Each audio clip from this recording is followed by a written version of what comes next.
គ្រូទឹកជំនន់នៅប្រទេសឥណ្ឌូនេស៊ីបណ្ដាឲ្យអ្នកស្លាប់កើនឡើងដល់303នាក់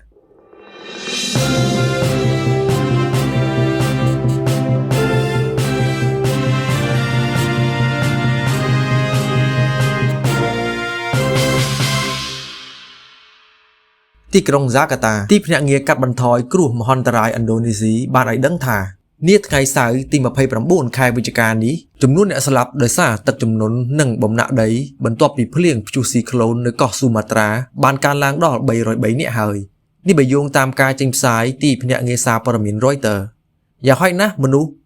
279នាក់នៅតែបាត់ខ្លួនហើយរាប់រយនាក់បន្តជាប់គាំងនៅក្នុងខេត្តចំនួន3នៅទូទាំងកោះស៊ូម៉ាត្រាដែលជាតំបន់ភាគខាងលិចបំផុតរបស់ប្រទេសឥណ្ឌូនេស៊ី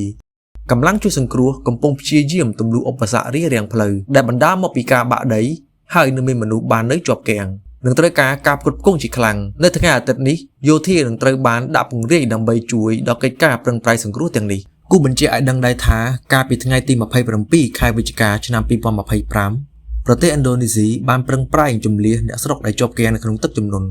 ខណៈពេលដែលមានអ្នកស្លាប់កើនដល់28នាក់គ្រោះទឹកជំនន់និងបំណាក់ដីបង្កឡើងដោយសារតែភ្លៀងធ្លាក់ខ្លាំងនៅខេត្តស៊ូម៉ាត្រាភាគខាងជើងឥណ្ឌូនេស៊ីបាននាំឲ្យចំនួនអ្នកស្លាប់កើនឡើងដល់28នាក់ដោយគិតត្រឹមថ្ងៃប្រហោះទី27ខែវិច្ឆិកាឆ្នាំ2025នេះគណៈក្រុមមន្ត្រីនិយាយថាផ្លូវខូចខាតទាំងស្រុងនិងការដាច់សេវាទំនាក់ទំនងបានរារាំងដល់កិច្ចការប្រឹងប្រែងជួយសង្គ្រោះរបស់គេនេះបើតាមការចេញផ្សាយដោយទីភ្នាក់ងារសារព័ត៌មាន Reuters លោកអាប់ឌុលមូហារីជាអ្នកនាំពាក្យទីភ្នាក់ងារកាត់បន្ថយគ្រោះមហន្តរាយរបស់ប្រទេសឥណ្ឌូនេស៊ីបាននិយាយថាមនុស្ស10នាក់នៅតែបាត់ខ្លួនមនុស្សចំនួន8000នាក់នៅទូទាំងប្រទេសស៊ូម៉ាត្រាភាគខាងជើងខណៈផ្លូវថ្នល់រាំងខ្ទប់ដោយកំទេចកំទីបាក់ដីជាហេតុធ្វើឲ្យជំនួយនិងសម្ភារៈផ្សេងៗត្រូវបានចែកតាមឧទ្ធម្ភាគចក្រលោកមន្ត្រីម្នាក់នៃទីភ្នាក់ងារកាត់បន្ថយគ្រោះមហន្តរាយខេត្តតំបន់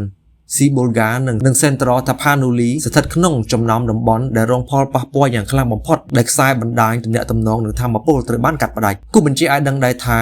ព្យុះស៊ីក្លូនដ៏កម្របានបោកបក់ទូទាំងកោះស៊ូម៉ាត្រារួមទាំងជិតច្រកសមុទ្រម៉ាឡាកាហើយបង្កជាទឹកជំនន់និងបំណាក់ដីចំពេលដែលប្រទេសអាស៊ានដទៃក៏កំពុងប្រឈមមុខនឹងគ្រោះទឹកជំនន់ដ៏សាហាវនេះផងដែរ